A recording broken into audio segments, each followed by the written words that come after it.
A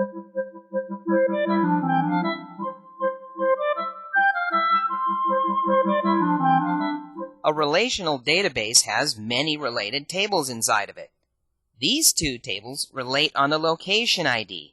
This gives us the ability to take these two tables and put them in the same query using a join. We also have the ability to join up to 256 tables in one query. We're going to start off by doing a recap of a two-table join and then expand it to a three-table join.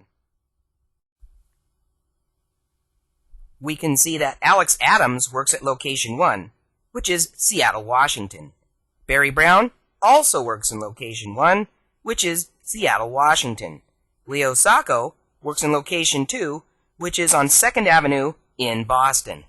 This second table is known as a lookup table, and it contains more detailed information about that location as referenced by the location ID in the employee table. Let's again repeat the process of exploring related tables and then joining those two tables, and let's use the example with the grant table. Go select all fields from grant, and we can see that we have a grant ID, a grant name, and this field here is the employee who procured that grant. Who's employee 7? Well, we can look at another related table, and we notice the employee table has an employee ID, and number 7 is David Lonning. Who's employee 2? That's Barry Brown. Well, let's put both of these tables in the same from clause, like so. Separate them with an inner join. Let me alias these tables.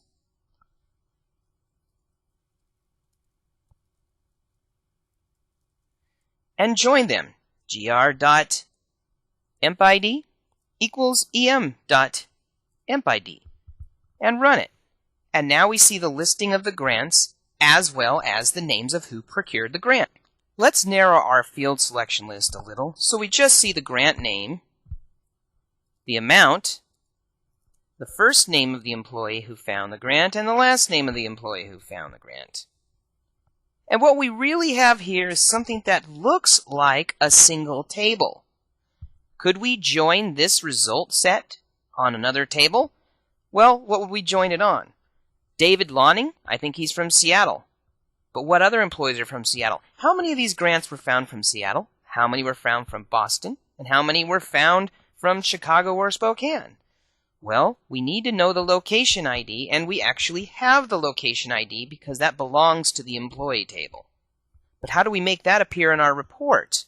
Well, what we're going to need to do is take the employee table and join it to the location table. The location table is not a part of this query yet. But what we can do is we can make another inner join to the location table and join it on the employee's location ID being associated with the locations.locationID field. And I have an ambiguity. Oh, that's because location ID needs to come from a specific table. There we go. We also want to include from the location table the city field. Now we can see exactly which grants were found from which city. If we just wanted to see a city report, we could actually get rid of all these other fields and just have a listing of the grants and what cities they're from.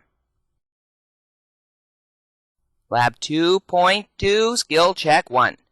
Show all the city names and rates of pay for each employee in those cities. You will need to join the location, employee, and pay rates table. Show the city field from the location table, include the first name and last name from the employee table, and show all fields from the pay rates table. When you're done, your screen should resemble the figure you see here.